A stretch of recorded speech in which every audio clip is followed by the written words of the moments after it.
ఈ ప్రభుత్వం పైన ఎంత తీవ్రమైన వ్యతిరేకత ఉన్నారో అర్థం చేసుకోవచ్చు. నాకు నిన్న సాయంత్రం ఒక ఫ్రెండ్ ఫోన్ చేశారు.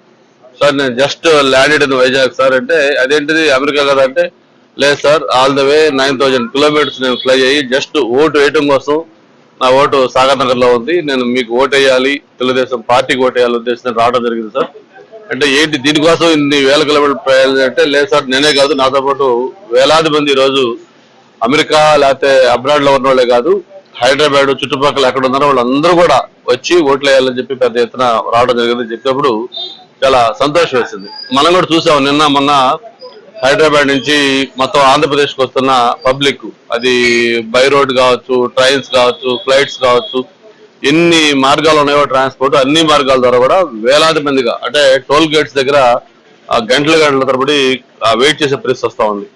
అంటే గతంలో మనం చూసేవాళ్ళం సంక్రాంతి పండగకి ఎట్లాగా హైదరాబాద్ మొత్తం ఖాళీ అయిపోయి నిర్మానుష్యంగా తయారీ అట్లా వచ్చేవాళ్ళు. అంతకంటే ఎక్కువ సంఖ్యలో ఈసారి ఓట్లు వేయాలి. అక్కడ కూడా యాక్చువల్ గా ఓటింగ్ ఉంది, తెలంగాణలో కూడా ఈ రోజు ఓటింగ్ ఉంది ఎంపీ ఎలక్షన్స్. అయినా సరే మాకు అక్కడ అది కాదు ఇంపార్టెంట్, ఇక్కడ ఆంధ్రప్రదేశ్ లో ఈ దుర్మార్గ పరిపాలనకి ఒక ఫుల్ స్టాప్ పెట్టాలి, మేము ఖచ్చితంగా ఓటు వినియోగించుకోవాలని ఉద్దేశంతో వాళ్ళంతా రావడం జరిగింది. లాస్ట్ 1 వీక్ లో అయితే ఎలక్షన్ మొత్తం కూడా చూసిన తర్వాత నాకు ఈ రోజు జరగబోతున్న ఎలక్షన్ లో వన్ సైడ్ ఒక ల్యాండ్ స్లైడ్ వ్యక్తి తోటి తెలుగుదేశం పార్టీ కూటమి గెలవబోతా ఉంది. ముఖ్యంగా గత కొద్ది రోజులుగా బీజేపీ అగ్రనాయకులు నరేంద్ర మోడీ గారు, అమిత్ షా గారి వాళ్ళ పర్యటనలు, వాళ్ళు ఇచ్చిన స్పష్టత, దాంతో పాటు ఇటీవల జరిగిన పరిణామాలు, ల్యాండ్ టైటిలింగ్ యాక్ట్ లాంటి కొత్త చట్టాలు, ఏదైతే ప్రజల యొక్క హక్కులు వాళ్ళ యొక్క మనోభావాలు దెబ్బతినే విధంగా చేస్తున్న కొత్త చట్టాలు కావచ్చు, వీటన్నిటితో పాటు ప్రధానంగా చంద్రబాబు నాయుడు గారు, పవన్ కళ్యాణ్ గారు కలిసి చేసిన విస్తృతమైన ప్రచారం, ఇవన్నీ కలిపి ఈ రోజు వైఎస్ఆర్ పార్టీకి పూర్తిగా భూస్థాపన చేసే విధంగా ఈ రోజు ఎన్నికలు జరగబోతామని నాకైతే, నేను నెల రోజులుగా ప్రజల్లో ఈ ప్రచార నిమిత్తం చూస్తా ఉంటే ఎక్కడికి వెళ్ళినా కూడా ఒకటే స్పందన, బ్రహ్మాండమైన ఆ పాజిటివ్ వేవ్. గతంలో ఎన్టీఆర్ గారు పార్టీ స్టార్ట్ చేసినప్పుడు ఎలాగుందో అలాంటి స్పందన ఈసారి మనకు కనిపిస్తా ఉంది.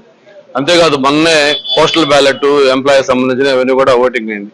ఆ ఓటింగ్ లోనే ఈ ఇండికేషన్ అంతా రావడం జరిగింది. ఏదైతే 80 to 90% అబవ్ ఓట్లు తెలుగుదేశం పార్టీకి ఫేవర్ గా పడ్డాయని కూడా మనకు ఆ ప్రాథమిక అంచనాలు కూడా తెలుస్తా ఉన్నాయి.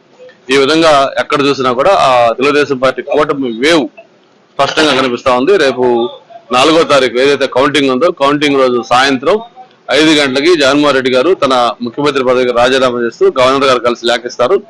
అలాగే జూన్ 9న చంద్రబాబు నాయుడు గారు మళ్ళీ ముఖ్యమంత్రిగా ప్రమాణ స్వీకారం చేయడానికి ఎవ్రీథింగ్ సెట్.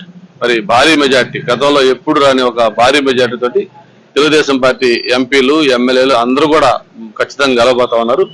మరి ఇన్ని రోజుల పడ్డ కష్టానికి ఈ రోజు మనకి ఫలితం రాబోతుంది కాబట్టి మొత్తం తెలుగుదేశం పార్టీ కుటుంబ సభ్యులకి, అలాగే మిత్రపక్షమైన జనసేన, బీజేపీ అందరూ కూడా మనస్ఫూర్తిగా అభినందనలు తెలియజేసుకుంటూ, సాయంత్రం దాకా పోలింగ్ కంప్లీట్ అయ్యేదాకా కూడా అందరూ అప్రమత్తంగా ఉండాలి. ఎందుకంటే వాళ్ళకి వైఎస్ఆర్ పార్టీ వాళ్ళకి అర్థమైపోయింది పొజిషన్, ఏదో ఒక రకంగా గొడవలు సృష్టించాలనో లేకపోతే దీన్ని ఎలక్షన్లు వాయిదా వేయించాలో రకరకాల ప్రయత్నాలు చేస్తారు. కాబట్టి మన వాళ్ళందరూ సంయమనంతో ఉండి ఆ పోలింగ్ చక్కగా కంప్లీట్ చేసుకొని ఆ చివరి ఓటు దాకా కూడా వేయించుకొని ఆ ఈవీఎం క్లోజ్ చేసి సీరియస్ గా ఉండి ఆ మిషన్లు బయటకు బయలుదేరేదాకా కూడా అందరూ అప్రమత్తంగా ఉండాలి. ఏదైతే మనం ఒక లక్ష్యం పెట్టుకున్నామో ఆ లక్ష్యం నెరవేరే రోజు ఈ రోజు. అందుకని అందరూ కూడా అప్రమత్తంగా ఉండి ఒక మంచి ల్యాండ్ స్లైడ్ వ్యక్తితో కూటమిని గెలిపించాలి. మళ్లీ రాష్ట్రానికి ఆ పూర్వవైభవం వచ్చే విధంగా అందరం కూడా ఇందులో పాల్పంచుకోవాలి అని చెప్పి మరొకసారి అప్పీల్ చేసుకుంటూ, మరి ఇప్పుడే నేను ఓటు వేసి మళ్ళీ నాకు కాన్స్టిట్యూన్స్ లో ప్రచారం ఉంది కాబట్టి అక్కడికి బయలుదేరడం కోసం రిక్వెస్ట్ చేసి ముందు ఓటేసి వెళ్తా ఉన్నాను. All the best. ఇక్కడ కంటెస్ట్ చేస్తున్న కూటమి అభ్యర్థులకి, ఎంపీకి అలాగే ఎమ్మెల్యే కూడా ఆల్ ది బెస్ట్ తెలియజేసుకుంటూ, మనం జూన్ 4న మంచి మెజారిటీతో అందరం గెలవబోతా ఉన్నాం.